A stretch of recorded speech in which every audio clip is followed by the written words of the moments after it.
আসসালামু আলাইকুম আরহামাতুল্লাহি ওবারাকাতুহু। এ পর্বে আমাদের আলোচনা সূরা কাসাসের শেষ রুকুর শেষ পর্ব। আলহামদুলিল্লাহ ওয়াসসালাতু ওয়াসসালাম আলা রাসূলিল্লাহ ওয়া আলা আলিহি ওয়া সাহবিহি আজমাইন, আম্মা বাদ। আউযু বিল্লাহি মিনাশ শাইতানির রাজিম। বিসমিল্লাহির রহমানির রহিম। রব্বি ইশরাহ লি সাদরি ওয়া ইয়াসসির লি আমরি ওয়াহলুল উকদাতাম মিন লিসানি ইয়াফকাহু কাওলি। আয়াত 83। আল্লাহ বলেন, তিলকা দারুল আখিরাতু, আর এ হচ্ছে আখিরাতের নিবাস, যা আমি তাদের জন্য নির্ধারিত করি যারা জমিনে উদ্ধত দেখাতে চায় না এবং ফাসাদও চায় না, আর শুভ পরিণাম মুত্তাকিদের জন্য। তো এর অর্থ হচ্ছে যে অন্যায়ভাবে অন্যের সম্পদ নিয়ে নেওয়া, পাপাচারে লিপ্ত হওয়া, এই দুটি কারণে পৃথিবীতে ফাসাদ ও বিপর্যয় সৃষ্টি হয়। আর যারা মুত্তাকি, ফরেজগার ও সাবধানী, তাদের কর্ম চরিত্র উক্ত সকল পাপ হতে পবিত্র থাকে। তাদের চরিত্র অহংকারের পরিবর্তে বিনয় ও পাপাচারের বদলে আল্লাহর আনুগত্যে পরিপূর্ণ থাকে।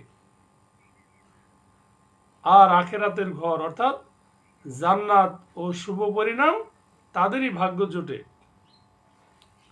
আল্লাহ বলেন, মান জাআ বিল হাসানাতি ফালাহু খায়রুম মিনহা, কেউ পুণ্য নিয়ে আসলে তার জন্য থাকবে তা থেকে উত্তম প্রতিদান, আর কেউ পাপ নিয়ে আসলে, তবে যারা মন্দকর্ম করেছে তাদের শুধু তারই প্রতিদান দেওয়া হবে যা তারা করেছে। তো এখান থেকে দুইটা বিষয়। প্রথম বিষয় হচ্ছে, প্রত্যেক নেকির বদলা কমপক্ষে 10 গুণ পাওয়া যাবে, আর আল্লাহ তাআলা যার জন্য চাইবেন তাকে এর চেয়ে অনেক বেশি, অনেক গুণ দান করবেন। দ্বিতীয়ত, পুণ্যের বদলা বেশি দেওয়া হবে, কিন্তু পাপের বদলা পাপের সমানই দেওয়া হবে। অর্থাৎ পুণ্যের প্রতিদানে আল্লাহর অনুগ্রহ, কৃপা, এবং পাপের প্রতিফল দানে তার ন্যায্য অর্থাৎ ন্যায় বিচারে প্রকাশ ঘটবে। সুবহানাল্লাহ। আল্লাহ বলেন, ইন্নাল্লাযী ফারাদা আলাইকাল কুরআনা, নিশ্চয়ই হে রাসূল, যিনি আপনার প্রতি কোরআনকে বিধান স্বরূপ দিয়েছেন, অবশ্যই তিনি আপনাকে প্রত্যাবর্তন স্থলে ফিরিয়ে নেবেন। কুল রব্বি আলামু মান জাআ বিল হুদা ওয়া মান হুয়া ফি দালালিম মুবিন। আর হে নবী, আপনি বলুন, আমার রব বেশি জানেন কে হেদায়েত নিয়ে এসেছে আর কে স্পষ্ট গোমরাহিতে রয়েছে। তো এখান থেকে তিনটি বিষয়। প্রথম বিষয় হচ্ছে, এই কোরআনের তেলাওয়াত ও প্রচার আপনার জন্য ফরজ করে দেওয়া হয়েছে। দ্বিতীয়ত, আপনার জন্মস্থান মক্কায় ফিরিয়ে আনবেন আল্লাহ তাআলা, যেখান থেকে আপনি বের হতে বাধ্য হয়েছিলেন। তো সহিহ বুখারীতে আল্লাহ নবীর চাচা হযরত তার চাচাতো ভাই আব্দুল্লাহ ইবনে আব্বাস রাদিয়াল্লাহু তাআলা আনহু থেকে ব্যাখ্যা বর্ণনা আসছে যে, হিজরতের 8 বছর পর আল্লাহর উক্ত প্রতিশ্রুতি পূর্ণ হয়েছিল। তিনি 8ম হিজরিতে বিজয়ের বেশে মক্কায় দ্বিতীয়বার প্রবেশ করেন। অর্থাৎ কেউ কেউ অর্থ করেছেন যে কিয়ামত দিবসে তিনি তার নিকটে আপনাকে ফিরিয়ে আনবেন এবং রিসালাত ও কোরআন প্রচারের দায়িত্ব সম্পর্কে জিজ্ঞাসা করবেন। তৃতীয় বিষয় হচ্ছে, মুশরিকরা আল্লাহ রাসূলকে পূর্বপুরুষদের ধর্ম ত্যাগ করার জন্য পথভ্রষ্ট মনে করত।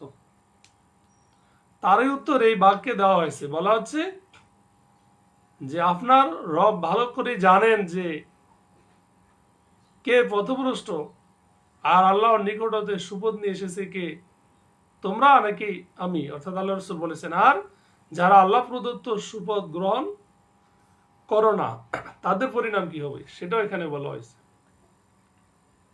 আল্লাহ তাআলা বলেন ওমা কুনতা তারজু, আর আপনি আশা করেছিলেন, আশা করেন নাই যে আপনার প্রতি কিতাব অর্থাৎ এই কোরআন নাজিল করা হবে, বরং তা আপনার রবের পক্ষ থেকে রহমত স্বরূপ। অতএব আপনি কখনো কাফেরদের জন্য সাহায্যকারী হয়েন না। ফালা তাকুনান্না যাহিরাল লিল কাফিরিন। তো এখান থেকে তিনটা বিষয়। প্রথম বিষয় হচ্ছে যে নবুয়ত প্রাপ্তির আগে আল্লাহ বলেন হে রাসূল, আপনার ধারণাও ছিল না যে আপনাকে রিসালাতের জন্য নির্বাচন করা হবে এবং আপনার উপর আল্লাহর কিতাব অবতীর্ণ হবে। সেকেন্ড বিষয়, নবুয়ত ও কিতাব দান আল্লাহর বিশেষ রহমতের ফল, যা আপনার উপর করা হয়েছে। এখান থেকে জানা গেল যে নবুয়ত কোনো উপার্জন লভ্য জিনিস নয়, যা চেষ্টা, চরিত্র, শ্রম ব্যয়ের মাধ্যমে অর্জন করা যেতে পারে, বরং এটি সম্পূর্ণ আল্লাহ প্রদত্ত জিনিস।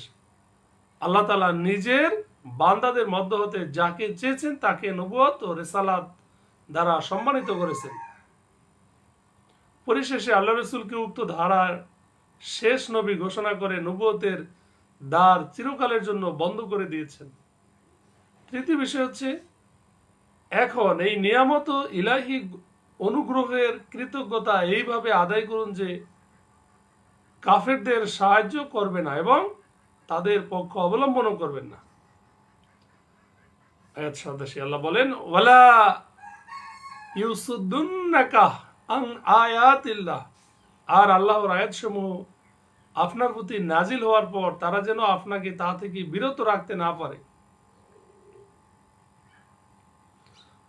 আপনার রবের প্রতি আপনি আহ্বান করুন এবং আপনি মুশরিকদের অন্তর্ভুক্ত হয়েন না। ওয়াদউ ইলা রাব্বিকা ওয়ালা তাকুনান্না মিনাল মুশরিকিন।